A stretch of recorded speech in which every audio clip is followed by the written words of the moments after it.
On April 15th, 2026, the FDA quietly did something that most of the internet completely missed. They reversed a ban on 12 of the most talked about peptides in the world: BPC 157, 157, TB 500, Epitalon, GHK-Cu, and more.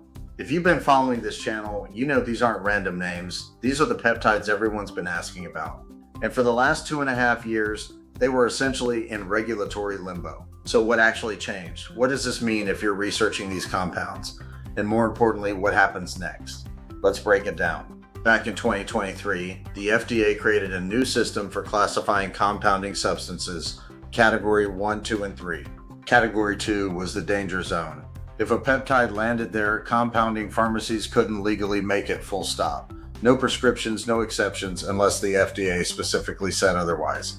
And in late 2023, 19 peptides got dropped into Category 2, including some of the most widely used compounds in the biohacking and recovery world. Overnight, pharmacies that had been legally compounding BPC 157, 157, and TB 500 for patients with active prescriptions had to stop. Just patients who'd been using these for tendon injuries, gut issues, recovery cut off, and that's where things sat for over 2 years. Until April 15th, 2026, HHS Secretary Robert F. Kennedy Jr. directed the FDA to remove 12 of those peptides from Category 2. Here's the full list: BPC 157 before his patent card, MOTS-C, Semax, Epitalon, KPV, DSIP, also called Epitalon, and LL3737, Dihexa, PEG-MG, FMGF, melanotan-2, and GHK-Cu, the injectable form specifically. Now here's the part everyone gets wrong, and where most of the content covering this story is misleading you. This is not the same as making these peptides legal again. It's a procedural reset, not a green light.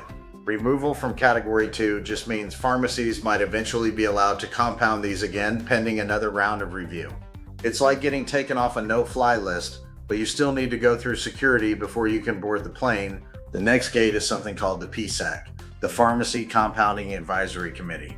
It's an independent panel of experts who review whether a substance should officially be added to the approved compounding list. Quick note before we keep going: if you're brand new to peptides and want a solid foundation, I put together a free beginner's guide that covers everything from what peptides actually are, to the 7 most talked about ones, to how to tell real science from online hype.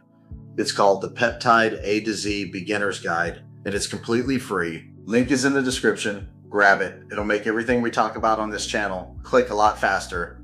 Mark your calendar, July 23rd and 24th, 2026. That's when the first batch gets reviewed.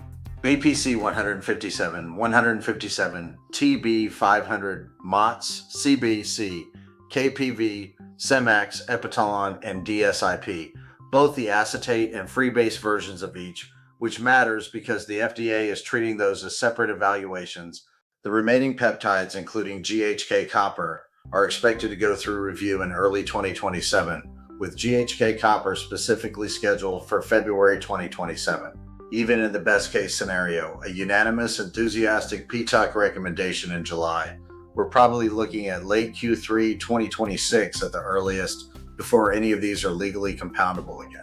And that's if the FDA follows the committee's recommendation, which isn't guaranteed. So here's the practical reality. Today, June 2026, these peptides are still not available through licensed compounding pharmacies with a prescription. That part hasn't changed yet. What has stayed consistent the entire time through the ban, through this reversal, through everything, is the research use only framework. RUO products have remained legally available for non-clinical research purposes throughout this whole saga, and that hasn't changed with this announcement either. And one more thing almost nobody is talking about. Even if the FDA fully restores compounding access, that doesn't change anything for competitive athletes.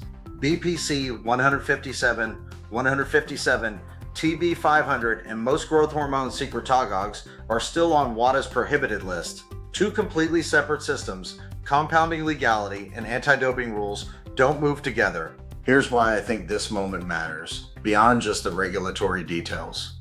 This is the first real sign that the conversation around peptides is shifting at the federal level. For years, this was a gray market topic. Reddit threads, gym whispers, sketchy websites. Now it's getting a formal seat at the table with expert review panels and public comment periods. If you want your voice heard before the July hearings, the FDA opened a public docket, FDA 2025 and 6895, where anyone can submit their own experience with these compounds before July 9th. Whatever happens in July, the peptides on this list are some of the most discussed compounds in the longevity and recovery space, and we've already covered several of them in depth on this channel. Epitalon's role in telomere biology, for instance. If you want the full breakdown of how these peptides actually work, the mechanisms, the research, the honest pros and cons, grab our free guide, The Beginner's Guide to Peptide Science, link below, and subscribe, because when the PCAC meets in July, you're going to want to know exactly what happens next, and we'll 37 be covering it. One last thing. Everything on this channel is for educational purposes only. We're here to break down the science, not to tell you what to do with your body.